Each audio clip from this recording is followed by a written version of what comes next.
말씀 같이 보겠습니다. 하나님의 말씀 출애굽기 19장 1절부터 12절의 말씀입니다. 제가 갖고 있는 성경은 구약 성경 110면에 나와 있습니다.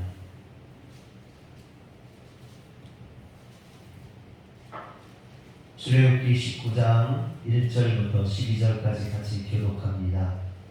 이스라엘 자손이 애굽 땅을 떠난 지 3개월이 되던 날 그들이 시내 광야에 이르니라.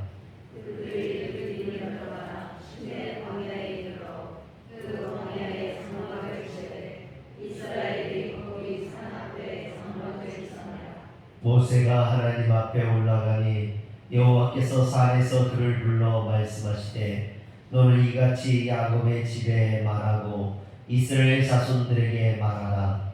내가 애굽 사람에게 어떻게 행하였은가.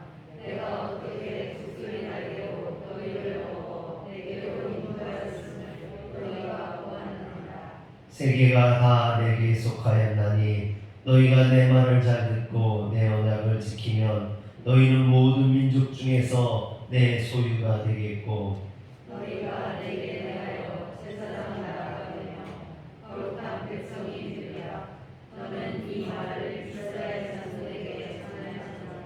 모세가 내려와서 백성의 장로들을 불러 여호와께서 자기에게 명령하신 그 모든 말씀을 그들 앞에 진술하니 백성이 일제히 응답하여 이르되 여호와께서 명령하신 대로 우리가 다 행하리이다.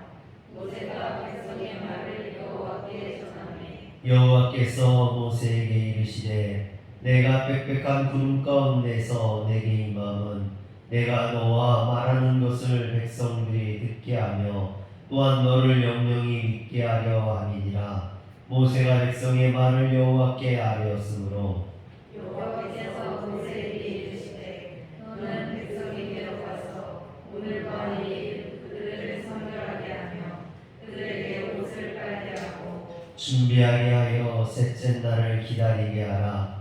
이는 셋째 날에 나 여호와가 온 백성의 목전에서 시내산에 강림할 것이니라. 너희는 백성을 위하여 주일에 경계를 정하고 이르기를 너희는 산과 산에 오르거나 그 경계를 침범하지 말지니 산을 침범하는 자는 반드시 죽임을 당할 것이라. 아멘. 할렐루야. 오늘도 하나님의 전을 찾은 우리 성도님들에게 하나님의 크신 은혜가 임하길 주의 이름으로 축원합니다. 저희 디아가 어렸을 때 친구들이 다 핸드폰을 가지고 있으니까 자기도 핸드폰을 사달라고 그럽니다. 그때만 해도 경제적으로 좀 어렵기도 했고요. 또 아이들이 어려서 핸드폰을 갖고 다니는 게 별로 좋아 보이지 않더라고요. 그래서 제가 3학년 되면 그때 사준다고 약속을 했습니다. 근데 어렸을 때 한 약속이라 잃어버렸을 거라고 생각했는데요. 3학년이 딱 되니까 자기 3학년 됐으니까 이제 핸드폰을 사달라는 겁니다. 근데 제가 당황이 돼가지고 그래서 제가 잡아뗐어요. 내가 언제 그렇게 약속했냐고. 너 중학교 가면 사줄 테니까 중학교 때 사줄게 그랬더니 아니라는 거예요. 아빠가 분명 3학년 되면 핸드폰을 사준다고 약속했다는 거죠. 어떻게 약속해놓고 거짓말을 할 수가 있느냐고 저한테 막 따지는 겁니다. 그래서 아니야 난 약속한 적 없어. 중학교 가면 사줄게. 중학교 가면 사줄게 그랬어요. 그런데 고학년이 되니까 핸드폰이 꼭 필요하더라고요. 물론 애들 게임도 하고 놀기도 하지만 그걸로 학교에 있는 숙제도 하기도 하고 단체 카톡을 통해서 연락도 하고 뭐 과제물이나 이런 것도 제출하기도 하고 또 코로나가 터지니까 수업도 이제 핸드폰으로 또 봐야 되고 막 그러더라고요. 그래서 이제 중학교 들어갈 때 약속대로 이렇게 핸드폰을 사줬습니다. 이제 사주기 전에 3학년 때 이제 안 사주니까 그때 제가 중학교 때 사준다고 했더니 약속을 하자는 거예요. 못 믿겠다는 거죠. 한번 약속을 어겼기 때문에 못 믿겠대. 그래서 새끼손가락 걸고 약속을 하죠. 그래서 새끼손가락 걸고 약속을 하고 도장 찍자해서 도장도 찍고 뭐 카피하자 해서 카피도 하고 뭐 그랬어요. 그리고 나서 중학교 때 이제 약속을 지켜서 지금 핸드폰을 사준 겁니다. 여러분, 약속이라는 게 참 중요하죠. 또 약속을 했으면 반드시 지켜야만 됩니다. 그런데 우리가 살아가다 보면 사람들하고 수많은 약속을 하는데 그 약속을 다 지킬 수 있느냐? 그렇지 못할 때가 많죠. 여러분, 살아가다 보면 피치 못할 사정이 생겨서 그 약속을 지키지 못할 때가 있습니다.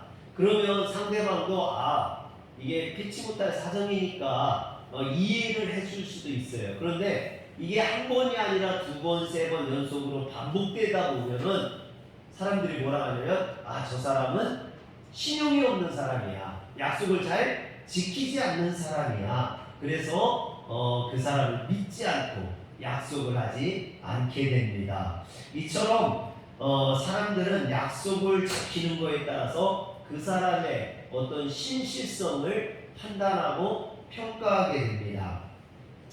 미국에 가면 펜실베니아 주라는 곳이 있습니다. 여기에서 펜이라는 것은요, 미국 개척 초기에 펜실베니아 주의 의의 의장이었던 윌리엄 펜의 그 펜을 딴 이름입니다. 윌리엄 펜은 크리스찬이었는데요, 평화를 사랑하고 하나님의 말씀을 따라 살려고 노력했던 그런 사람입니다.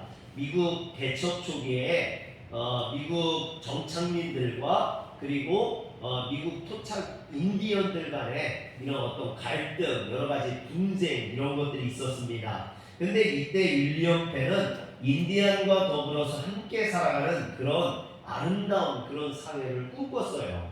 그래서 그가 펜실베니아 주에 있는 인디언 추장들에게 사람을 보내어서 평화 조약을 체결할 것을 제안했습니다. 그리고 인디언 추장을 직접 자기가 만나서 이야기합니다. 나의 친구여, 나는 당신들과 평화를 이룰 수 있다는 믿음을 가지고 이 자리에 나왔습니다. 나는 우리가 서로 착취하는 일 없이 서로 존경하고 함께 살아가는 사회를 만들 수 있다고 생각합니다. 그랬더니 인디언 추장이 이 윌리엄 펜의 그 말에 감동을 받아서 이렇게 대답을 합니다. 강물이 흘러가고 태양이 빛나는 한 우리와 당신의 자녀들은 평화 속에 살아갈 것입니다. 그래서 이 인디안들과 윌리엄 펜 간에 어떤 약속을, 조약을 맺게 되죠. 물론 문서로 작성한 그런 조약은 아니었지만 그들이 서로 악수를 하면서 평화롭게 살 것을 다짐합니다.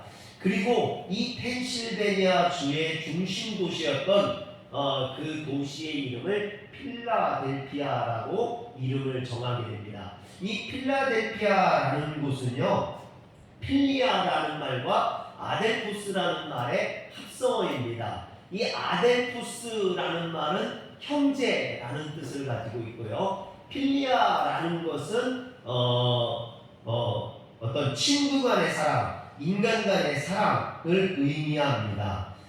그래서 이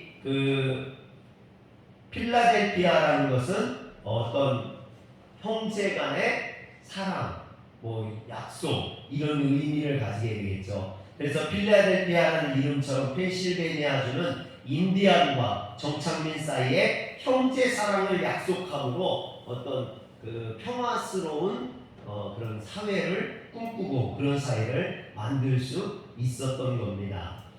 이처럼 어떤 약속을 통해서 무언가가 이루어지죠. 오늘 말씀에도 보면 이스라엘 백성들과 하나님 간의 약속이 나옵니다. 이것을 시내산 언약이라고 그래요. 한번 따라해 봅시다. 시내산 언약.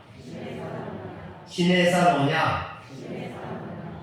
여기에서 언약이라는 것은요, 히브리어로 베리트라는 말인데 묶는다라는 뜻을 갖고 있어요. 이스라엘 백성들과 하나님과 묶여지는, 하나로 묶여지는 그 언약이 시내산 언약이라는 거죠. 즉 이때부터 이스라엘 백성들이 하나님의 백성으로 세워지게 되는 겁니다. 근데 오늘 말씀 1절에 보면 이스라엘 자손이 애굽 땅을 떠난 지 3개월이 되던 날 그들이 시내 광야에 이름이라 그랬어요. 여기에 보면 이제 신의 광야, 그리고 그 뒤에 보면 산 앞에 장막을 쳤다 그래요. 그래서 이걸 신의 산이라고 부르죠. 이 신의 산은요, 다른 이름으로 호렙산이라고도 합니다. 성경에 보면 호렙산이라고도 나오죠.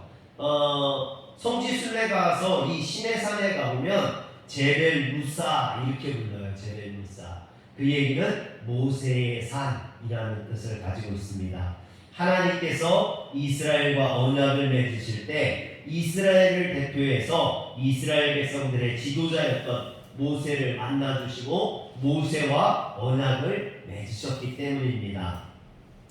그런데 하나님께서 시내산에서 모세를 만나서 처음 하신 말씀이 뭐냐면 사전에 나와 있어요. 내가 애굽 사람들에게 어떻게 행하였음과 내가 어떻게 독수리의 날개로 너희를 업어 내게로 인도하였음을 너희가 보았느니라 그랬습니다. 하나님께서는 이스라엘 백성들을 애굽에서 인도해내셨는데 독수리의 날개로 인도하셨다 그랬습니다. 여러분 이 말씀을 좀 이해하려면 독수리의 습성을 좀 알아야 됩니다. 독수리가 이제 새끼를 키울 때 새끼가 이제 조금 커서 날기 시작할 무렵이 되면 어미가 이런 낭떠러지기 같은 높은 곳에 올라가서 새끼를 떨어뜨려요. 그러면 새끼가 살려고 막 이렇게 푸드덕거리겠죠. 날려고. 그러면서 이 날개에 힘이 붙어서 독수리가 이제 날게 되는 겁니다. 그런데 아직 미숙한 새끼들은 날지 못하고 바닥에 떨어져 죽게 되겠죠. 그러면은 이 어미 독수리가 그냥 내버려 두는 게 아니라 바닥에 떨어질 때쯤 이 어미 독수리가 밑으로 내려와서 큰 날개를 펴서 그 날개로 새끼를 받아서 다시 위로 올라가서 위에서 다시 또 떨어지게 한다는 거죠. 이것을 반복해서 새끼가 날 수 있게 만들어준다는 겁니다. 즉 어미 독수리가 날지 못하는 새끼를 그 큰 날개로 받아서 그를 구원해줘서 다시 높은 곳으로 올려주는 것처럼 하나님께서 이스라엘 백성들을 그 날개와 같은 그 손길로 애굽에서부터 그들을 인도해내셨다라고 지금 말하고 있는 것이죠. 이처럼 하나님께서는 특별한 애정과 보호로 이스라엘 백성들을 애굽 땅에서 시내산까지 인도하셨습니다. 따라서 시내산 언약은 하나님의 구속의 사랑과 주님의 특별한 은혜로 주어진 그런 언약이다라는 것이죠. 그러므로 이스라엘 백성들은 그 구속의 은혜에 빚진 자들이요 그 은혜에 감사해야만 합니다. 그런데 5절에 보면 세계가 다 내게 속하였나니 너희가 내 말을 잘 듣고 내 언약을 지키면 너희는 모든 민족 중에서 내 소유가 되고 그렇게 말씀하셨습니다. 이 말씀은 조건절로 되어 있어요. 어떤 조건으로 되어 있느냐? 내 말을 잘 듣는다면, 내 언약을 잘 지킨다면 이렇게 말하고 있죠.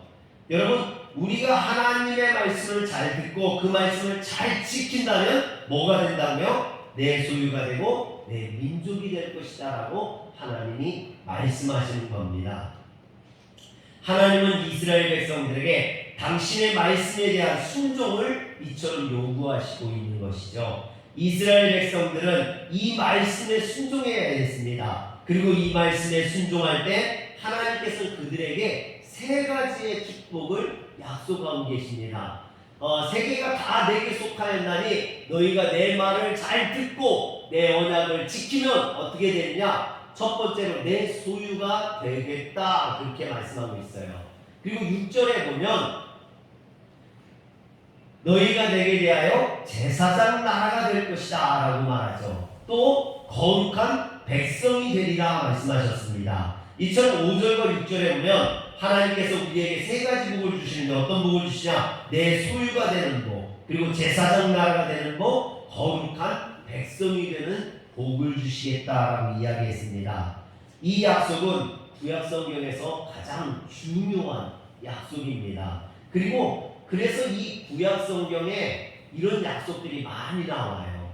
그리고 이 약속은 구약성경뿐만 아니라 신약성경에서도 나옵니다. 그래서 베드로전서 2장 9절에 보면 그러나 너희는 택하신 족속이요 왕 같은 제사장들이요 거룩한 나라요 그의 소유가 내 백성이니 그랬어요. 여기 보면 다 나오죠. 제사장 나라, 그리고 거룩한 나라, 그리고 그의 소유된 백성. 이렇게 이 세 가지 복이 다 나오고 있는 것을 보게 됩니다. 첫 번째로 내 소유가 되리라 그랬어요. 내 소유가 되리라. 그런데 이 말씀의 원문을 보면은 무슨 뜻이냐면 내 보물이 되리라 그랬습니다. 한번 따라합시다. 내 보물이 되리라. 내 보물이 되리라. 너희가 순종하고 나를 따라오면 그냥 내 소유가 아니라 나에게 특별한 보물과 같은 귀한 존재가 될 것이다 라는 이야기죠. 여러분 너무나 값비싼 어떤 보물을 발견한다면 여러분 어떻겠습니까? 그것을 소중히 여기고 귀하게 여기고 값지게 여기겠죠. 그것처럼 하나님께서 이스라엘 백성들을 이렇게 소중하고 귀한 존재로 대우해 주시겠다라는 것입니다. 그런데 그러니까 이처럼 우리를 그런 귀한 존재로 여기신다는 거예요. 그런데 우리 자신은 어떻습니까? 여러분들은 여러분들 자신을 그렇게 귀한 존재로 여기고 있습니까? 하나님이 나를 이런 귀한 존재로 불러주셨는데 여러분들도 여러분 자신들을 그렇게 귀한 존재로 여기시길 주의 이름으로 축원합니다. 두 번째는 제사장 나라가 되리라 그랬어요. 여러분 제사장이 뭡니까? 제사장은요 이스라엘 백성들을 하나님 앞으로 인도하는 그리고 그들을 대신해서 하나님 앞에 예배드리는 그런 중보자의 역할, 대언자의 역할이 제사장의 역할입니다. 그러므로 하나님께서 이스라엘 백성들에게 제사장 나라가 되리라 그랬어요. 그 이야기는 뭐냐면 이스라엘 백성들을 통해서 다른 이방 나라들이 하나님 앞에 나올 수 있도록 그들을 대언하는, 대신하는, 그들을 중보하는 그런 역할을 맡기겠다라는 것입니다. 그런데 이스라엘 백성들은 이런 하나님의 기대를 저버리고 선민이라는 어떤 특권의식에 빠져서 자신들만이 하나님으로부터 선택받은 구원의 백성이고 이방 나라들은 심판받고 멸망받을 천한 존재들, 그래서 그들을 무시하고 멸시하고 정죄했습니다. 결국 이처럼 하나님의 뜻을 이해하지 못하고 하나님의 뜻과 정반대로 살았던 이스라엘 백성들은 하나님으로부터 책망받고 심판받을 수밖에 없었죠. 사랑하는 성도 여러분, 하나님이 우리에게 요구하시는 게 무엇일까요? 하나님의 뜻이 무엇일까요? 여러분 그 하나님이 원하시는 걸 잘 깨닫는 사람, 그런 사람이 복을 받습니다. 여러분 부모가 자녀를 기를 때 자녀들에게 원하는 게 있거든요. 자녀들이 그것을 깨닫는다면 그 자녀는 효자 소리를 들을 거예요. 그러나 부모가 무엇을 원하는지를 깨닫지 못하고 자기가 자기 마음대로 자기 뜻대로 하다 보면 부모는 속이 상하죠. 마음이 상할 수밖에 없는 겁니다. 여러분 자녀가 부모의 뜻을 헤아리듯이 오늘 우리는 하나님이 우리에게 원하시는 것을 헤아릴 수 있기를 주의 이름으로 축원합니다. 여러분 이처럼 나 자신만을 위해 살면 하나님이 주셨던 그 축복을 거두어 가십니다. 그러므로 우리는 어려워도 힘들어도 이웃을 위해서 베풀고 나누며 살 때 하나님께서 채워주시고 복 주시는 줄 믿으시길 바랍니다. 요즘 코로나로 교회들이 많이 어려워졌습니다. 재정적으로도 많이 어렵고요. 우리 교회도 마찬가지입니다. 여러 가지 이런 어려움들이 있는데 이렇게 어려울 때일수록 여러분들이 조금이라도 더 힘내시고 정말 교회로서의 사명을 잘 감당할 수 있기를 주의 이름으로 축원합니다. 어려울 때일수록요 우리 성도님들 많이 빠지는데 내가 힘들어도 교회 나가야지. 우리 목사님 실망하지 않게 나가야지. 그렇게 하시고 나오신다면 정말로 이곳에 은혜가 넘치고 여러분들이 하나님의 축복이 임할 줄 믿으시길 바랍니다. 세 번째로 거룩한 백성이 되리라 그랬습니다. 우리는 성경에서 거룩하다라는 말을 참 많이 듣게 됩니다. 여러분 거룩하다라는 말은 원래 뜻은 깨끗하다라는 뜻이거든요. 그러나 성경에서 거룩하다라는 말은 깨끗하다라는 의미보다는 구별되다라는 뜻으로 주로 쓰여집니다. 한번 따라해 봅시다. 거룩하다, 구별되다, 거룩하다, 구별되다. 여러분, 거룩하다라는 말은 구별되다라는 말로 성경에서 쓰여져요. 지난번에 저희 교회에서 교육자 원래가 있었습니다. 지방에 목사님들이 왔거든요. 지방 목사님들이 오니까 교회 청소도 해야 되고 이것저것 해야 돼서 막 안팎으로 안에 거미줄도 다 털고 밖에 청소도 하고 우리 여성교장님 오셔서 고생 많이 하셨는데 또 장로님들도 막 고생하시고 오월수 집사님 오셔가지고 막 저 땅 파고 막 그 연결하느라 하루 종일 고생하고 막 그랬어요. 이렇게 막 안팎으로 정리도 하고요. 또 저는 간식 준비하느라고 목사님들 여기서 식사를 못 하시기 때문에 대신에 선물 준비하고 막 그랬습니다. 그리고 또 저는 또 목사님들 앞에서 설교를 해야 되니까 말씀도 준비해야 되죠. 제일 부담스러운 게 목사님들 앞에서 설교하는 거예요. 그래서 목사님들 앞에서 설교하기 위해서 설교도 또 길면 또 뭐라 해요. 목사님들 얼마나 기는 거 싫어하는지 몰라. 본인들은 길게 하면서도 남이 길게 하면 또 못 참아요. 그래서 길게도 안 하고 짧게 하느라고 그러고 또 그냥 할 수 없잖아요. 양복도 드라이 맡겨가지고 이렇게 드라이에다가 딱 걸어놨어요. 교육장이 원래 그때 입으려고 딱 걸어놨다가 그거 입고 딱 이제 나와가지고 그러니까 양감 목사님 친하거든요. 매일 보는데 저보고 그러는 거예요. 이상래 목사 오늘은 멋지네. 그러면서 그러는 거예요. 이렇게 구별해 놨다가 입는 그런 양복처럼 구별되어지는 것, 쓰임 받기 위해서 사용하기 위해서 따로 구별해 놓는 것, 그게 거룩이에요. 하나님께서 이스라엘 백성들 세계 수많은 사람들 중에 하나님의 뜻에 합당한 그릇으로 쓰기 위해서 그렇게 거룩하게 구별해 놨다라는 거예요. 그래서 사용하신다라는 거죠. 사랑하는 성도 여러분, 쓸모없는 존재가 된다는 건 참 슬픈 일이죠. 내가 정말로 쓸모없는 존재라면 얼마나 슬픕니까? 그러나 내가 하나님 앞에 쓸모있는 존재, 사용되어지는 존재가 된다는 건 얼마나 축복입니까? 여러분이 하나님의 특별한 보물이 되어서 세상을 하나님께 인도하는 중보자가 되고 하나님 앞에 특별하게 구별되어 쓰임받는 거룩한 백성이 되시길 주의 이름으로 축원합니다. 이를 위해서 하나님께서 이스라엘 백성들을 신의 산으로 인도하셨고 그곳에서 계약을, 언약을, 약속을 맺으셨다라는 것입니다. 그런데 이런 언약을 맺을 때 하나님께서 우리에게 반드시 요구하는 게 있어요. 여러분 무엇을 요구할까요? 하나님께서 약속할 때 당연히 약속을 지켜야겠죠. 그것을 다른 말로 하면 순종이라고 합니다. 그런데 순종은 당연히 약속을 할 때 반드시 지켜야 되는 거니까 이건 당연한 겁니다. 약속을 지키지 않는다면 약속할 이유가 없는 거죠. 그러므로 약속에는 반드시 그것을 지키는 순종이 필요합니다. 그런데 하나님께서는 이 순종 외에 또 한 가지를 요구하셨어요. 무엇을 요구하셨느냐면 10절에 보면 10절에 보여주세요. 여호와께서 모세에게 이르시되 너는 백성에게로 가서 오늘과 내일 그들을 성결하게 하며 그들에게 옷을 빨게 하고 그랬어요. 또 14절에 보여주세요.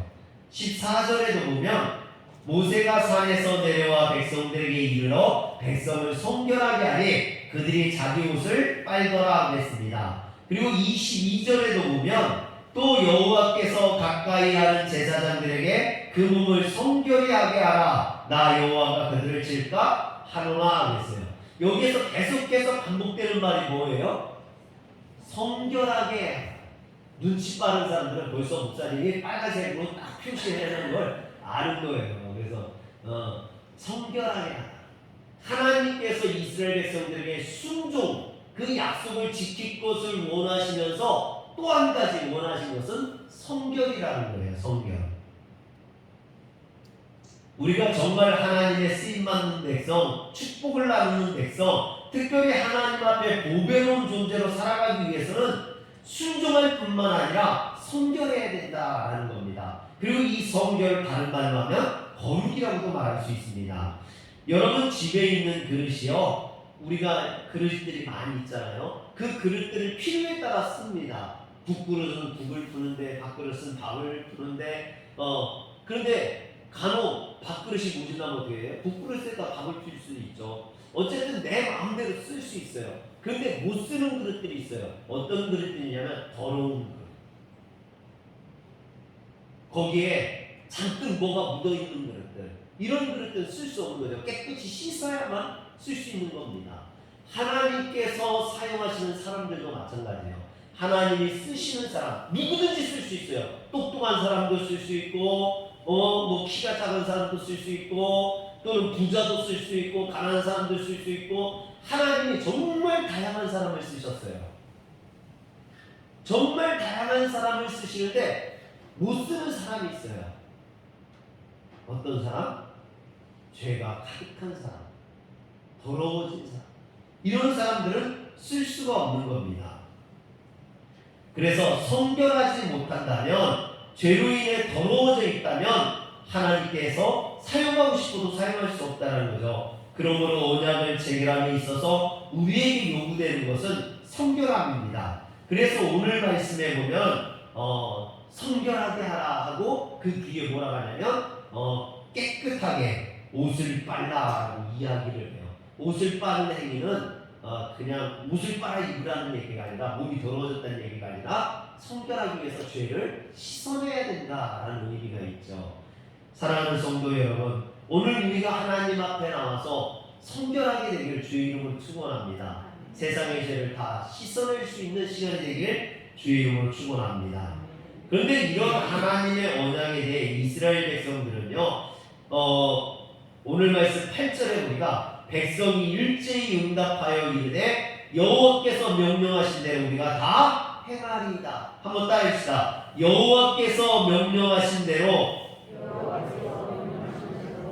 우리가 다 행하리이다.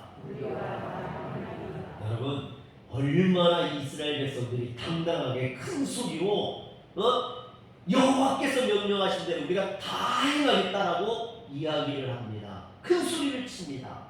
근데 이스라엘 백성들이 하나님이 명령하신 대로 다 행했습니까? 율법을 다 지켰습니까? 아니에요. 못 지켰어요. 지킬 수가 없어요. 왜? 인간들은 연약하기 때문에, 죄인이기 때문에. 그들은 자신들이 연약하다는 것을 몰랐던 거죠. 그것을 이해하지 못했어요. 그래서 하나님의 명령을 다 지킬 수 있다라고 자신만만했습니다.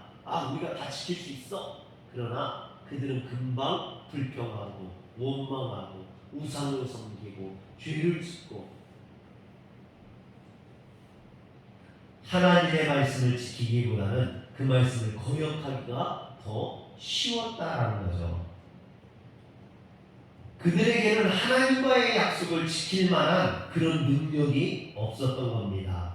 왜냐하면 인간은 죄인이기 때문입니다. 죄를 가지고는 완전할 수 없어요. 온전할 수 없습니다. 그래서 저는 그들의 대답이 달라져야 된다고 생각해요. 여호와께서 명령하신 대로 우리가 다 준행하리다, 이것이 아니라 하나님, 우리가 연약하지만 최선을 다해서 지키려고 노력하겠습니다. 우리에게 긍휼을 베풀어 주시옵소서.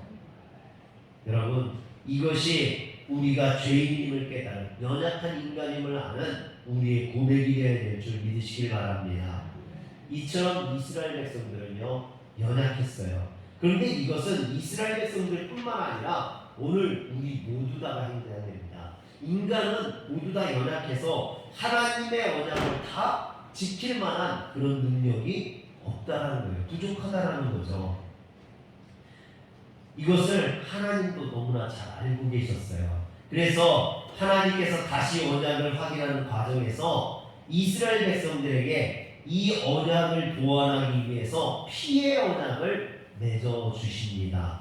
피의 언약이라는 것이 무엇이냐면요, 연약한 인간의 죄를 용서받기 위해서 양이나 소의 피를 대신 흘려서 그 죄의 값을 대신하게 하는, 그래서 거룩하게 하고 정결하게 하는. 출애굽기 24장 3절에 보면 이스라엘 백성들이 자신있게 자신들이 여호와의 말씀을 다 주의 말이다라고 똑같이 말합니다. 그런데 하나님께서는 그들에게 뭐라 하시냐면 출애굽기 24장 5절에 보면 소로 번제와 화목제를 드리라 그랬어요. 여러분, 피의 제사를 드리라는 거예요. 너희들은 온전하지 못하기 때문에, 너희들은 죄가 늘 있기 때문에 그 죄를 씻고 거룩하고 깨끗해지기 위해서 피의 제사를 드리라는 겁니다. 하나님께서는 모세로 하여금 속죄 제물을 준비하게 하시고 그 제물이 흘린 피로 시내산 언약의 부족한 부분을 이처럼 보완하게 하셨던 겁니다. 이는 이스라엘 백성들이 연약하여 하나님의 언약을 다 지키지 못할지라도 속죄 제물을 통해 피를 흘리게 하심으로 용서함 받고 하나님 앞에 다시 설 수 있는 그런 근거를 만들어 주신 겁니다.